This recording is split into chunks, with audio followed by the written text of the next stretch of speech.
Magandang araw mga boss, na-chat na raw sa akin ni customer yung problema nitong sasakyan niya. Kaya lang hindi ko naman matandaan. Kaya ang pinakamaganda nito, lapitan ko na lang si customer para matanong ko ulit kung ano problema nitong sasakyan niya. Hi ma'am.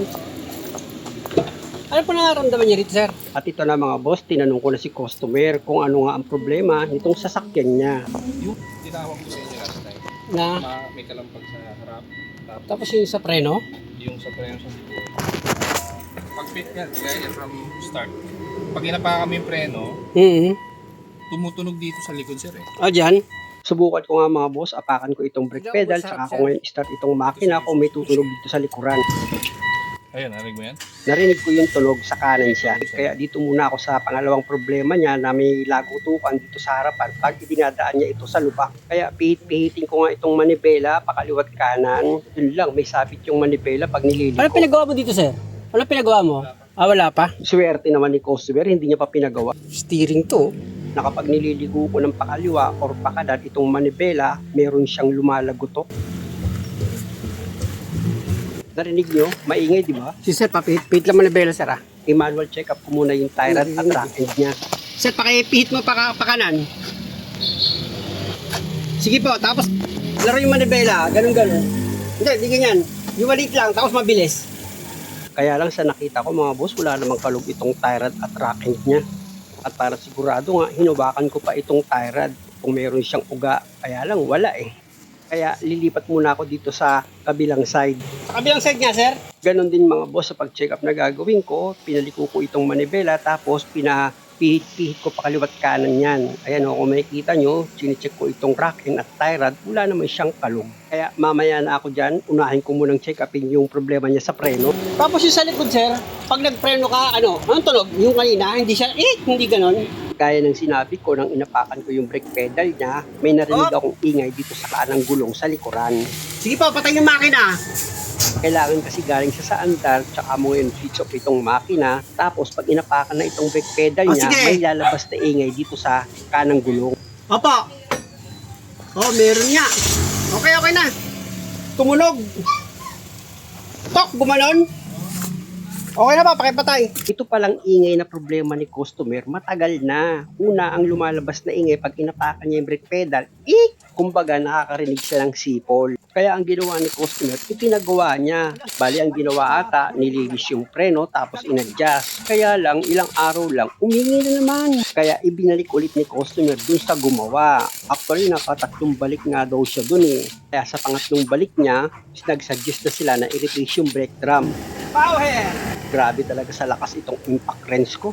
After ma-replace itong brake drum, nawala naman yung ingay niya. Kaya lang ang pumalit. Kaya na mga bossing na kapag inapakan mo nga yung brake pedal, makakarinig ka ng lagutok. At dahil nga sa nagsawa na si customer sa pabalik-balik, mula sa Binyan Laguna, pumunta na siya dito sa Taguig. Nahiya nga akong gawin itong sasakyan niya kasi basic lang ang alam ko. Yung mga gumawa nito, naku, pangalan pa lang ng kumpanya, big time na. Nerpis ba to?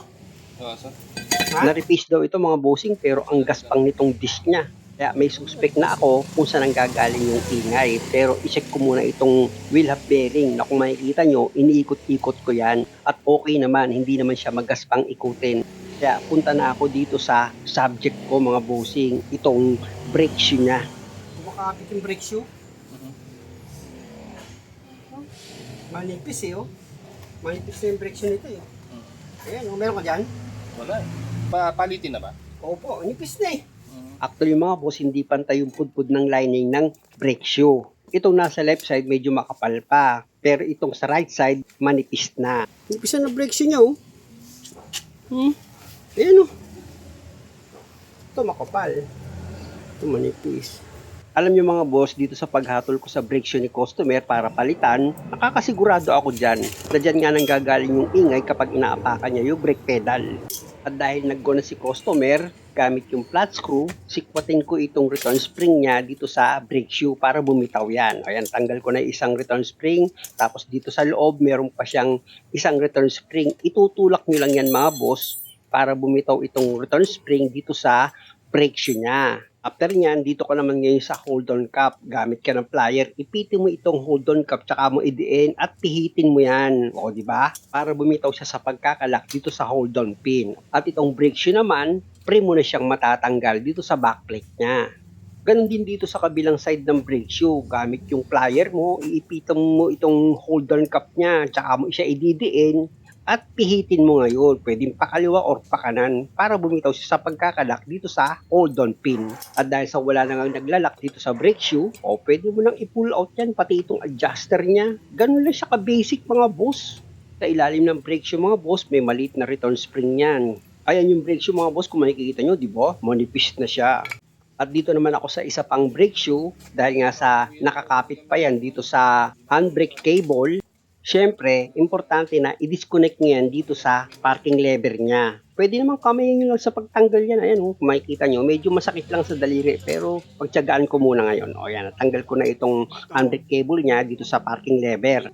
At dahil nga sa magpapalit ka ng brake shoe, kailangan tanggalin mo itong parking lever dito sa lumang brake shoe. Sa pagtanggal niyan, gagamit ka lang naman ng flat screw para matanggal mo itong C-clip na naglalak nga dito sa parking lever. Ayan mga boss, natanggal ko na itong C-clip, kaya pwede ko na ngayon i-disconnect itong parking lever sa brake shoe. At ito na ngayon mga boss, yung bagong brake shoe na ikakabit ko. At bago ko i-connect itong parking lever, linisan ko muna yan. Okay na at malinis na yan. Pwede mo na ngayon i-connect yan dito sa bagong brake shoe. Sa paglagay niyan mga boss, nakita niyo naman, di ba? Napakadali lang. Meron naman siyang Dito lang guide. sa lugar. Kapag na-shoot mo na yan, pwede mo na ngayon ilagay itong C-clip niya. Ayan yung naglalak mga boss para itong parking lever hindi siya bumitaw dito sa brake shoe. At pag nailagay mo na yung C-clip, dapat naglalaro itong parking lever dito sa brake shoe. Hindi pwedeng ma-skip yan. Dahil nga sa dyan nakakonect yung handbrake cable mo. Na kapag nag-release ka, kung masikip yan, may possible na hindi bibitaw itong brake shoe sa brake drum. At bago ko ilagay itong brake shoe dito sa backing plate niya, linisan ko muna yan gamit itong brake cleaner. I-spray nyo lang naman yan para matanggal yung kumapit na dumi. At pag okay na, pwede mong hanginan yan kung meron ka nitong gamit ko na blower. Para kung may iba pang dumi na hindi natanggal, mawas out itong blower mo. Tapos gamit ka ng long nose at plier para maitulak mo itong spring dito sa handbrake cable mo. Nang sa ganun, mailagay mo naman dito sa handbrake cable itong parking lever mo. Bali sa paglagay niyan mga boss, ikakalawit nyo lang naman itong handbrake cable dito sa parking lever nakita nyo di ba? Na-connect ko na itong kable, tapos ipuposisyon ko na ngayon itong brake shoe. Tsaka ako ngayon itutusok na itong hold-on pin dito sa backplate niya. Diretso tagos naman yan dito sa brake shoe. Tsaka nyo ngayon yan isentro, tapos pwede nyo na ngayon ilagay itong hold-on spring niya, tapos itong hold-on cap. Tapos gamit ka ng plier, ipiti mo itong hold-on cap niya, tsaka mo ikutin para mag-lock siya dito sa hold-on pin. Pag okay na, isentro mo itong brake shoe. Tsaka mo ngayon ilagay itong maliit na return spring dito sa ilalim ng brake shoe. Tapos pwede mo na ngayon i-connect itong isa pang brake shoe. Kaya lang may mali, unahin mo pala munang i-connect yung return spring dito sa ibabaw ng brake shoe para magsama na sila. Pag okay na, pwede mo na ngayon ilagay itong brake shoe dito sa wheel cylinder. May guide naman yan mga boss, itapat mo lang siya. Yan kung makikita nyo, itinapat ko yan sa guide, tapos ilagay mo na ngayon itong brake adjuster niya. Ayan yung brake adjuster. May guide din yan mga boss, may ilalagay nyo yan ng maayos, tsaka mo ngayon i-connect na itong maliit na return spring dito sa magkabilang dulo ng brake shoe mo. Tapos gamit ka ng flat screw para mailagay mo sa tamang alignment niya dito sa anchor itong isa pang brake shoe. Ayan mga boss, naka-align na siya. Itusok mo na ngayon itong hold-on pin dito sa brake shoe. Tsaka mo ngayon ilagay yung hold-on spring at hold-on cap niyan.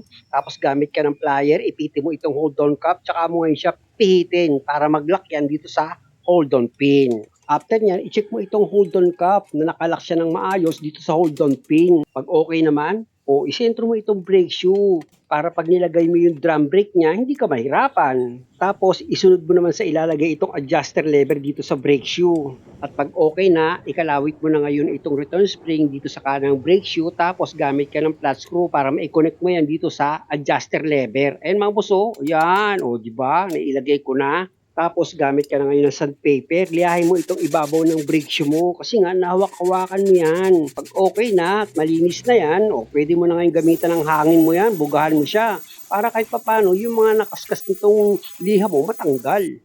Ganon din itong brake drum mga bossing. Importante na malihan nyo rin yan para yung mga kumapit na kalawang dyan matanggal nitong liha at kung mayroon mang magaspang dito sa disc ng drum brake mo, kuminis siya kahit papaano. Nang sa ganon, hindi maapektuhan yung bagong brake shoe. At kung may kaunting budget ka pa, pwede mong isprayan ng brake cleaner para kung may malagkit na kumapit or langis o di ma-wash out siya, tapos gamit ka ng malinis na basahan, punasan mo itong disc para yung nagmarka na brake cleaner matanggal. Pag okay na, ilagay mo muna itong brake drum para malaman mo yung brake adjustment na ibibigay mo dito sa brake shoe. Ilapit ko itong camera para makita nyo. Tapos gagamit ako dyan ng flat screw. Tsaka kung yung pipihitin itong brake adjuster niya pataas para itong brake shoe, bubuka naman siya. Na after nyo naman mag-adjust, pwede nyo na ngayon ilagay itong brake drum. Dapat mga boss, pag nag-adjust kayo ng preno, importante na itong brake drum na iikot nyo siya.